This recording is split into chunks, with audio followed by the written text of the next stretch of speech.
जय श्री राम दोस्तों। हाल के दिनों में भारतीय रिजर्व बैंक आरबीआई द्वारा लिए गए एक महत्वपूर्ण आर्थिक निर्णय ने वैश्विक ध्यान आकर्षित किया है।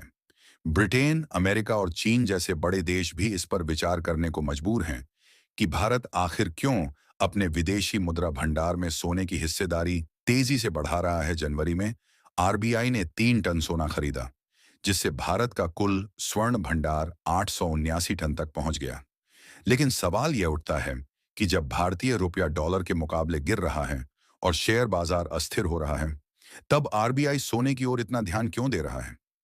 क्या इसके पीछे कोई बड़ी योजना छिपी है, या फिर भारत किसी संभावित आर्थिक संकट से खुद को सुरक्षित करने की तैयारी कर रहा है?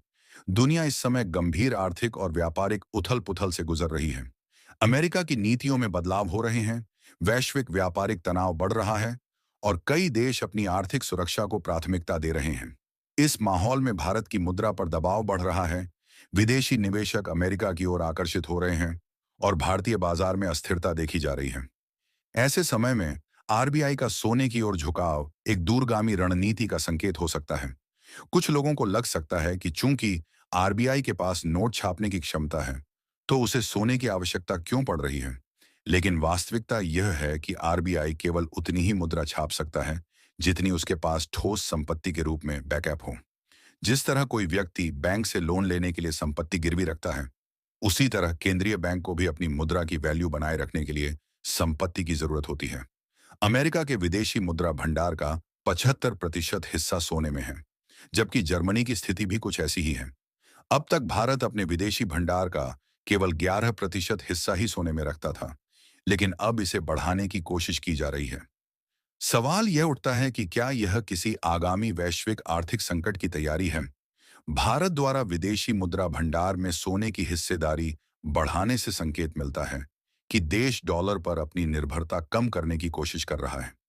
यदि यह प्रवृत्ति जारी रही, तो भविष्य में भारत अपने व्यापारिक सौदों में डॉलर के बजाय सोने या किसी वैकल्पिक मुद्रा को प्राथमिकता दे सकता है। इससे भारतीय अर्थव्यवस्था बाहरी झटकों से सुरक्षित हो सकती है। चीन पहले ही युआन को मजबूत करने की दिशा में काम कर रहा है और रूस भी डॉलर से दूरी बना रहा है। ऐसे में भारत की यह रणनीति वैश्विक स्तर पर एक नए आर्थिक ध्रुव के उभरने की शुरुआत हो सकती है। यदि भारत का विदेशी मुद्रा भंडार सोने में बदलता जाता है, तो क्या भविष्य में रुपया सोने से जुड़ा हो सकता है? ऐसा होने पर भारतीय मुद्रा की ताकत पूरी तरह बदल जाएगी। अभी रुपये की वैल्यू विदेशी निवेश और डॉलर के मुकाबले तक होती है, लेकिन यदि इसका बैकअप मजबूत स्वर्ण भंडार हो, तो यह अधिक स्थिर हो सकता है और मुद्रा संकट की संभावना कम हो सकती है। आज दुनिया में महंगाई बढ़ रही है और अमेरिकी अर्थव्यवस्था दबाव में है। यदि भविष्य में डॉलर कमजोर होता है, तो जिन देशों के पास अधिक सोना होगा, वे अपनी अर्थव्यवस्था को सुरक्षित रखने में सक्षम होंगे। संभवतः भारत इसी खतरे को भांपकर पहले से ही सोना इकट्ठा कर रहा है, ताकि किसी भी बड़े आर्थिक संकट से बचा जा सके। एक और दिलचस्प संभावना यह हो सकती है कि भारत धीरे धीरे डिजिटल सोने की ओर बढ़ रहा है। सरकार पहले ही डिजिटल करेंसी के क्षेत्र में कदम रख चुकी है, और यदि आरबीआई सोने की खरीदारी बढ़ा रहा है, तो यह संभव है कि भविष्य में भारत की डिजिटल करेंसी को सोने के भंडार से जोड़ा जाए। इससे भारतीय डिजिटल मुद्रा को अंतर्राष्ट्रीय स्तर पर अधिक विश्वसनीयता मिल सकती है। आज डॉलर दुनिया की प्रमुख मुद्रा है, लेकिन भारत धीरे धीरे इसे चुनौती देने की तैयारी कर रहा है।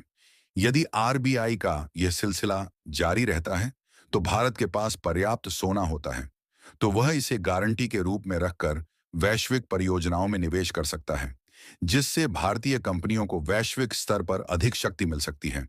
जो कुछ हो रहा है, वह सिर्फ एक सामान्य आर्थिक कदम नहीं है, बल्कि इससे वैश्विक वित्तीय प्रणाली में बड़े बदलावों की आहट मिल रही है। अगर आरबीआई लगातार सोना खरीदता रहा, तो भारत की अर्थव्यवस्था अधिक स्वतंत्र हो सकती है और अंतर्राष्ट्रीय बाजार में सोने का महत्व फिर से बढ़ सकता है, जब मुद्राओं की कीमतें सोने के भंडार के आधार पर तय होती थीं। यदि पश्चिमी अर्थव्यवस्थाएं कमजोर होती हैं और डॉलर की स्थिति गिरती है, तो भारत के पास एक बड़ा अवसर होगा। अपनी आर्थिक स्थिति को और मजबूत करने का अवसर मिलेगा। अब देखने वाली बात यह होगी कि क्या आरबीआई इस रणनीति को आगे भी जारी रखेगा, या यह केवल एक अस्थायी कदम था। लेकिन जो संकेत मिल रहे हैं, वे बताते हैं कि भारत किसी बड़े आर्थिक बदलाव की तैयारी कर रहा है। क्या हम इस बदलाव के लिए तैयार हैं? आप अपनी राय हमें कमेंट के माध्यम से जरूर बताएं। इस वीडियो को एक लाइक करके चैनल को सब्सक्राइब जरूर कर लें। साथ ही बेल आइकॉन को ऑल पर क्लिक कर लें। तो दोस्तों, मिलते हैं अगले वीडियो में। तब तक के लिए जय हिंद, जय भारत।